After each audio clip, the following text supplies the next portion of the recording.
Welcome back to Outdoors with the Morgans. First and foremost, I want to give you an update on my father-in-law, Ed. If you saw the last video, you know we had an accident down at the wood yard, but Ed is recovering very well. Today, he went to the doctor. Initially, they thought they're going to have to do surgery for a broken nose, but he does not have to have that done. He has some stitches. I think he gets those out next week, but yeah, he should be back down the wood yard pretty soon. This evening, I'm starting to clean up around here a bit because we are getting ready for a graduation party for daughter Eva. That'll be in about a week and a half. But the grass is coming in really nice. I just took my water tank down to the wood yard. We're supposed to get some rain tomorrow. If we do, I won't need to water it for at least 3 or 4 more days, but we'll see what happens. Also cleaned up what was left of a pile of 2A limestone there. Got that all ready to go. But before I forget, I wanted to mention something. I should have done a video on Father's Day, but I did not. We use this Brio fire pit, and I have the sear ring for it to cook on. And I'm telling you what, we made some steaks on there the other day. Only took 7 or 8 minutes, and it was delicious. That's the ring right there, and I'm telling you what, we loaded that thing up with steaks. We had probably 15, 16 people here, so they went all the way around, and you pretty much start on one side, flip them as you go around, one more time, and they were ready to go. It worked out really, really well. At some point in the near future, I'll do a video on that, but that thing pretty much eliminates the need for a grill. It really does. And I like cooking over a fire, and boy, it works great. But anyway, that is not what today's video is about. This evening, we're gonna head down to the wood yard and we're gonna dig a little ditch with the excavator. Maybe it'll be more like a swale, but we need to get some water to drain to kind of bypass the wood yard. And I'm gonna show you what I think should be one of the first things you get if you move dirt, dig ditches, build stuff, whatever for your homestead. And that is the rotary laser. This is a Bosch. I've had this for a while now. If you haven't used one of these, we'll just go over everything that's in the box real quick. This is the receiver right here. This is the rotary laser right here. Grade rod, tripod. That's all you need. Well, maybe a can of paint.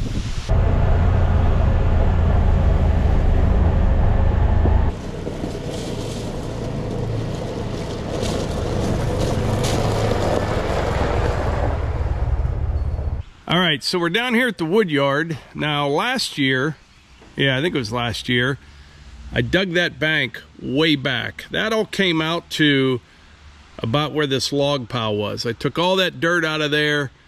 I used it for fill over there on the other side. And when it rains, the water comes down the road. It comes right around there. There's kind of a little ditch back behind that log pile. And then it ends right here and just kind of filters this way. Matter of fact, you can see where it kind of puddles up right here. So I need to continue that ditch across the back here where I moved all this dirt the other day. And it's pretty flat, you know. It does drop off a little bit, but I can't tell how much. So I'm going to set up my laser. I know I'm good to this point right here. So we'll take a shot right there. And then what I'd like to get is maybe just like 2% of fall going that direction.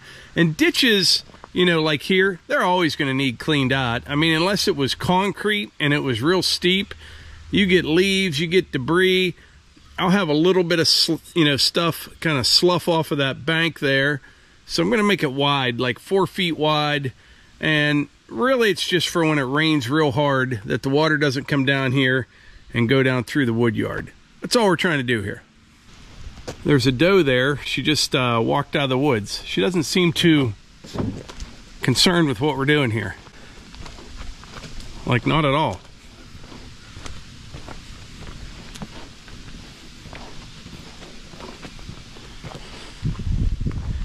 But anyway, we're gonna set up the laser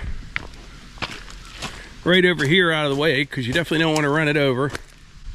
Yeah, see her over there? She's still checking us out.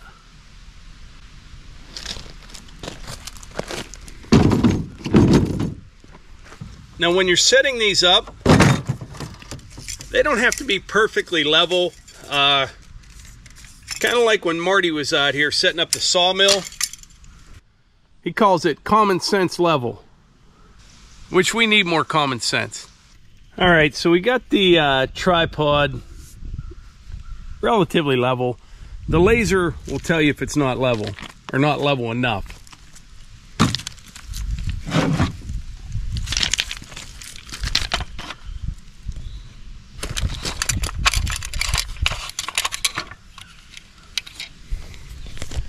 Now we turn it on. If it spins, it's ready to go. It'll take a minute here, a few seconds.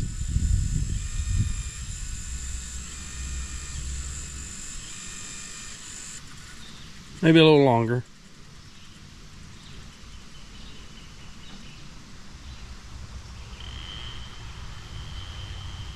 It's ready to go.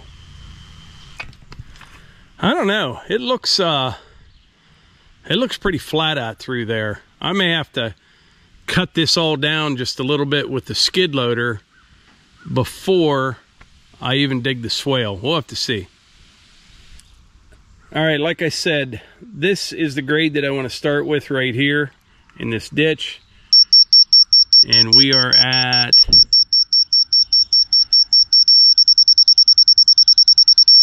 4 feet 4 inches. Now we're going to walk down there about 100 feet. In 100 feet, you know, you'd like to be 2 feet lower. That'd give you 2% roughly. It's kind of what I'm shooting for. We'll actually check it right here first. We're about 50 feet out.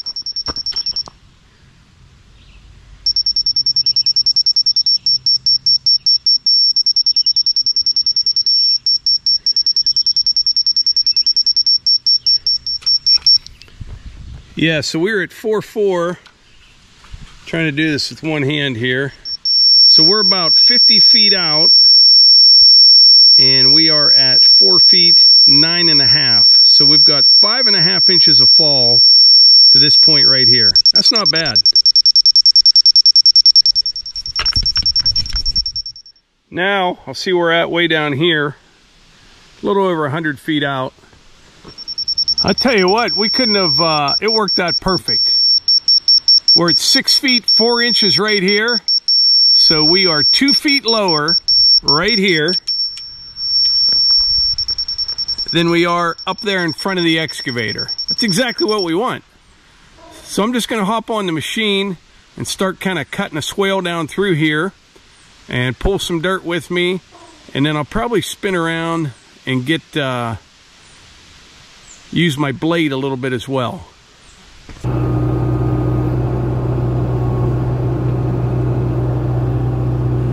I tell you, when you look out through there, it does not look like there's 2 feet of fall, but that's what it is. What I like to do is use this bucket to kind of get it close, and then I'll drop one track down in here, if you know what I'm saying. And I'll be able to cut like a nice swale. Plus, keep in mind, over this way here, there's going to be probably 4 or 5 inches of stone. So I don't have to go deep at all. I just really need to get it shaped up some.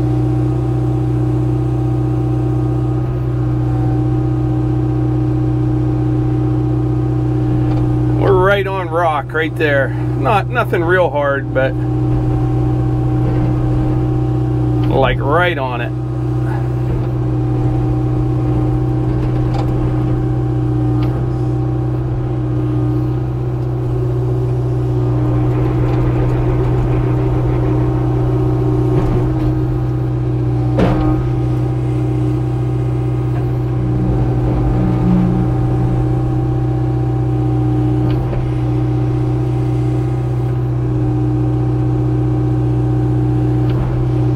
If I remember, I hope I do, At the end of this video, I will put some pictures in from down in West Virginia from the trail cameras. I did one a while back. I got 3 of those spy point cameras down there, and I had to turn the notifications off because it's pretty much all day, all night. I'm getting like 100 pictures a day. Nothing real crazy, mostly just doe so far, but some really nice pictures of some doe and their fawns and things like that. I think there's one coyote, some fox. No bear this go around yet. Usually the bear, I only get maybe a picture or 2 a month.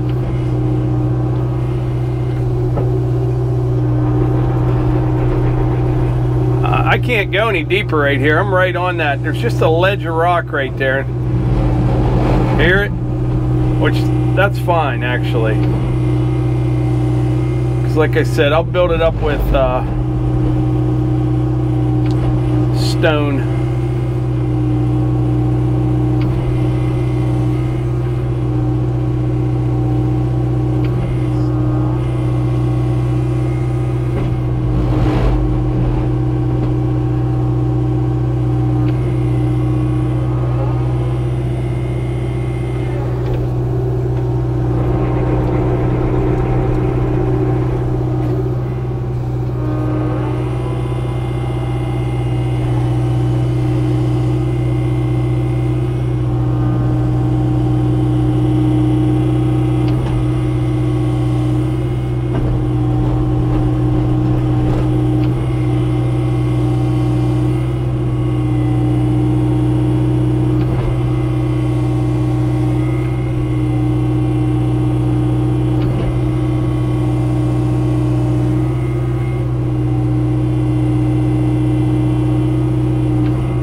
Go just a little bit further, and then we're going to turn around and see if I can't cut this a little with the corner of the blade.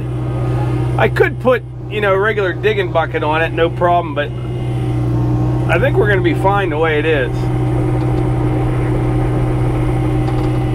Probably better off being right on that rock like that.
All right, that didn't go exactly as planned, but the end result is the same. I thought I could kind of do all that with the grading bucket on the excavator, but I got into that rock and the teeth on the skid loader just worked better. But yeah, we have 2 feet of fall from where I'm standing down to the end, and I have this 6 or 7 feet right here pitched to the inside, which is what I want. It's nice when you're in a skid loader, or even a tractor for that matter. You can tell, you know, when you're sitting the way you should be. Like in here, I wanted to be leaning that way. We'll put some stone in here once we get this shipping container moved, and I'll be able to loop right around here with the trailers, park all 3 trailers down in that corner. That'll be perfect. If I can find a Bosch rotary laser like I have on Amazon, I'll put a link in the description and I'll pin a comment as well. Now mine is good for, I think, up to 1,000 feet. They make them, you know, 2,000–3,000 feet, whatever, but 1,000 feet around here, we don't even have that far of a line of sight anywhere. Too many trees. And I will catch you on the next one.